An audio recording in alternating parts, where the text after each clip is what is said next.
Hey, Dr. Mike Scaringa here. Something remarkable happened recently. I've been censored on my Psychology Today blog site. I published a post that explained the history and research behind the unproven theory of toxic stress. Believers in the dogma complained about it, and so the editors at Psychology Today unpublished my blog post. And despite me providing additional information that everything in it is factually true, they refused to put it back up. It's not surprising at all that the toxic stress activists want to silence me, but it does make for a curious story about what exactly is going on and why Psychology Today went along with it. In the first part, I'll briefly explain the facts and the timeline of what happened. In the second part, I'll provide some more context about it that I think is enlightening. And in the third part, I'll give my analysis of what I think happened and why. In the first part, on January 27, 2022, I published the post in question on my Psychology Today blog site. The title of the post was "Research Doesn't Support Toxic Stress." For those new to the topic, the toxic stress theory is the extraordinary notion that psychological stress and trauma can somehow permanently damage human brains. I explained that as I have investigated the origins of the toxic stress theory over the past 5 years, I learned that the term toxic stress has been invented out of thin air. I discovered that a pediatrician at Harvard University named Jack Shonkoff created the term as a marketing strategy, and then he used the resources of his academic center at Harvard University to disseminate the message to legislators, judges, and educators to try to influence a slew of laws and social policies. Then I explained how the research does not actually support the myth of toxic stress. And lastly, I explained in the blog the dangers of this movement and how the supporters of toxic stress have successfully weaponized it by pushing ideologically driven social programs on Americans. I explained how activists have implemented the toxic stress or trauma-informed playbook in cities like Baltimore, New Orleans, and testimony before Congress on migrant children. The blog was available for almost 5 weeks, and then I received an email from the editors of Psychology Today on March 2 that reads as follows. Dr. Scaringa, this article is herewith depublished. To be considered for republication, it will need comment from Dr. Jack Shonkoff incorporated into the piece and detailed external citations. Please do not refer to your own work as reference. We are taking this step due to the guidelines cited below, also available on our site. Thank you for understanding that content such as this must be bulletproof and must adhere to journalistic standards. The email goes on to say, here is the relevant guideline, meaning for what posts may be removed. Guideline number 6, disparaging comments, libelous content, advocacy journalism, armchair analysis, or personal opinions that lack broader psychological analysis and/or empirical backing, and speculation as to the motivation and opinions of a person, group, or organization. Adhere to journalistic standards and seek comment from all parties beforehand. Smearing individuals, groups, and organizations is not allowed. Sincerely, Kaja Perina, Editor-in-Chief. I don't know which of those 6 guidelines I supposedly violated, but I immediately replied back to Psychology Today and asked if anyone had complained. An assistant editor, Devin Fry, replied that Dr. Jack Shonkoff and others had complained. The next day, March 3, I asked if I could see the complaints. 5 days went by, no reply. On March 8, I asked again. On March 9, I received this reply. In general, the authors of the complaints believe that the article's dismissal of toxic stress is contradicted by a large body of peer-reviewed research. They included substantial citations in support of the concept that call into question the article's claim that research doesn't support toxic stress. As an editorial team, we believe we should have pushed for more information at the time of publication and thus erred in publishing the post without further scrutiny. The email went on to say, the complaint authors also questioned your representation of the motives of those who research toxic stress, such as asserting that the term was invented for marketing purposes. Shonkoff noted that the article's summary of his congressional testimony stated the opposite of what he said under oath. These complaints are the basis for the specific guideline that was cited to you. On March 10, I responded to that email with an 803-word email with the further scrutiny that they felt that was lacking. To the issue of research support, I provided more peer-reviewed research references that supported my position. To the issue of whether supporters of toxic stress invented the term for marketing purposes, I explained how the activists themselves have bragged about how they invented it for marketing and provided the source material to them. I essentially used the activists' own words to back up what I wrote. And to the issue of misrepresenting Shonkoff's congressional testimony, let's compare what I wrote to what he actually said. Here's what I wrote in the blog. And in 2019, a congressional subcommittee gathered evidence in public meetings on the Trump administration's practice of holding illegal immigrant children separate from their parents.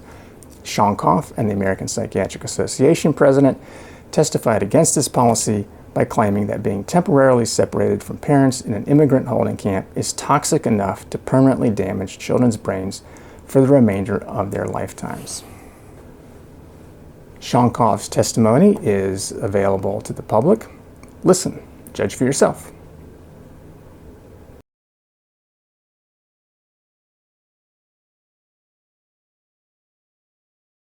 My testimony is based on strong scientific consensus from decades of scientific research. This is not about a single study, but it's the consensus of the scientific community.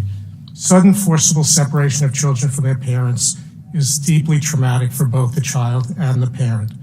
But above and beyond the distress we see on the outside, this triggers a massive biological stress response inside the child, which remains activated until the parent returns and provides some sense of comfort.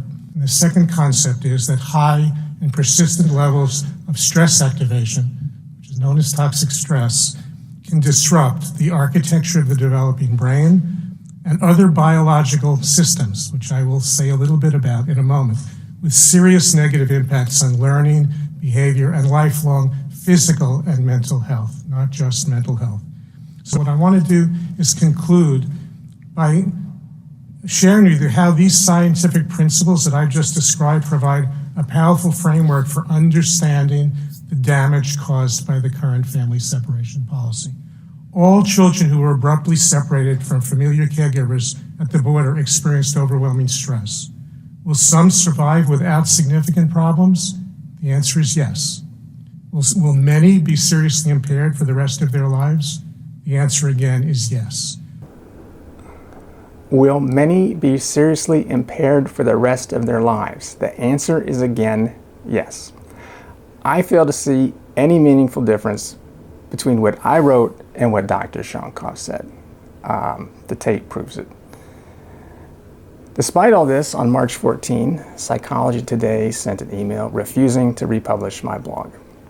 Thinking that maybe they still wanted me to get Shonkoff's comments, on March 15, I sent an email to Dr. Shonkoff and CC'd Psychology Today, which explained the situation, including that it must have his comments for it to get republished, and asked him if he would like to comment. On March 18, Shonkoff replied, quote, "No thank you," unquote. On March 22, I emailed Psychology Today and explained all the conditions they had asked for had been met, and I asked if they would now republish it. On March 24, Psychology Today refused, and they closed the book on the matter. Hi, Michael. Yes, I saw Dr. Shonkoff's reply. Unfortunately, if he is not willing to participate, but still takes issue with how you have characterized his comments and motivations, then our decision to unpublish the article must stand at this time. So in summary, I reached out to Psychology Today 6 times, provided everything they asked for, but they still censored me. Now in the second part, I'll provide some context on the situation that I think is enlightening. In the bigger picture, this was the 50th post I had published on that particular site. I've posted on that site since April 2017. It's far from the first time I've posted something controversial. I've had discussions with editors in the past about several of my blogs, and they've never unpublished a post before. In regard to the concern about whether the research supports toxic stress or not, Did I misrepresent the science? I've explained multiple times in my writings and in another video on this channel the big difference between cross-sectional research and pre-trauma prospective research. They have vastly different abilities to detect causation in research design. And supporters of toxic stress cite thousands of cross-sectional research studies that have no power to prove causation. It's clear to me and to others that the prospective research does not support toxic stress. That's not really in doubt by anyone who is aware of all the research on this topic. But the real strangeness of the situation is that even if they don't agree with me, how does this lead to silencing a valid scientific interpretation that happens to be different from theirs? Next to the question of did I represent anyone's motives, the complaints allege that I questioned the motives of those who researched toxic stress by asserting that the term was invented for marketing purposes. If you read my post, it's clear that I did not question the motives of anyone. I simply explained the motives of Dr. Shonkoff and his colleagues at his Harvard Center. I've explained this in detail in my book, The Trouble with Trauma, and in another video on this channel, that those individuals undeniably created the term toxic stress for marketing purposes. In fact, I believe Dr. Shonkoff and his colleagues are quite proud that they have methodically popularized the toxic stress narrative and spread it so widely over the world. That is essentially the function of the Harvard Center. You might quibble with the term marketing versus dissemination, but I don't see a meaningful difference. I think whomever complained to Psychology Today about my blog is simply ignorant of Shonkoff and the existence of his center and their own literature that clearly describes their motives. If the researchers who complained to Psychology Today believe I was talking about their motives, they simply didn't read my blog closely. Now, in the third part, I'll give my analysis of what I think happened and why. The first interesting question is, why would Psychology Today care about this issue so much to censor me? Initially, this seems to make the least sense of everything about this situation. The blog site is filled with posts, of all other people who blog on that site, about unproven theories and unsupported speculations. If anything, with a topic that attracts views to the blog, you would think Psychology Today would be happy with the controversy that created traffic. A speculation that I think is most likely is that my topic doesn't fit with their culture or their brand, and they got some strong pushback, and they figured it was in their best interest to avoid any controversy. What I mean by their culture or their brand is that Psychology Today has been changing the culture of their blog site over the past 4 years. They used to run the site with a more social media aspect to it. Like they used to have a like button on every post, and they removed that feature in 2018. They used to have comment sections on every post, and they removed those in 2021. And then when I look at their other main publication, which is their hard copy magazine, which is probably what they're better known for than their blog site, the content is primarily self-help advice in lightly referenced articles geared mostly to what I would call everyday psychology as opposed to clinical psychology of really impaired individuals. So here's a screenshot of one of their magazine covers, and you can see, I think, from the titles of these articles, these are kind of, I would call, psychology light, about everyday kinds of psychology issues. Here's another cover. And you can see there's no glaring headlines like the National Enquirer of controversy. It's a pretty non-threatening kind of publication. So I think it makes sense that Psychology Today would like its blog site to be consistent with its magazine, which does not delve into any controversies of this sort. In fact, the whole reason I started blogging in the first place is that I had approached the Psychology Today hard copy magazine about publishing a piece on this topic, and the magazine rejected it, but they suggested that maybe I should blog for them. I don't mean any of this as negative about Psychology Today. I want to be clear about that. That's fine if that's how they want to brand themselves. Actually, I'm overall grateful to them for providing a space for me to blog where I've gotten a lot of experience writing about popular science. The second interesting question is, why would Dr. Shonkoff believe I had misrepresented his testimony? I guess I'll never know, but Dr. Shonkoff's refusal to comment is curious. One could speculate that he simply didn't want to waste his time because I'm not important enough, I don't have a big following, but I doubt that. If he really thought I was not worth his time, why did he take the time to complain about me in the first place? I suppose it could be that Shonkoff was concerned enough about the potential impact of my blog post to complain, but was not concerned enough that I might be able to make a stink if he refused to comment after it was censored.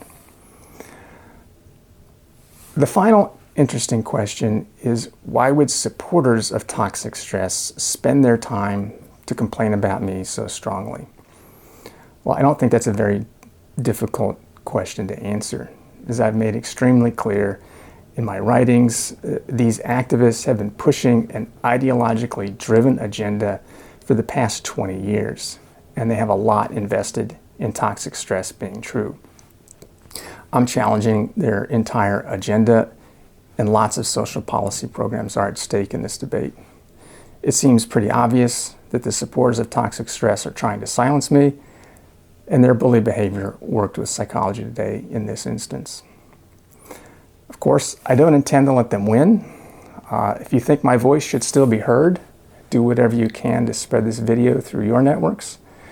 You can buy my book, The Trouble with Trauma, and submit a review on Amazon.com to show the censors that they can't silence opinions that they're afraid of.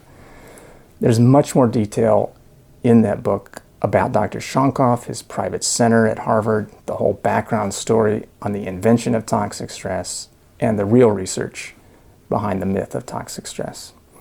Also, I've posted the original blog on my personal website if you're interested at michaelscaringa.com. As usual, and unlike Psychology Today, comments are always welcome. If you found this helpful, please hit the thumbs up button and consider subscribing to my channel.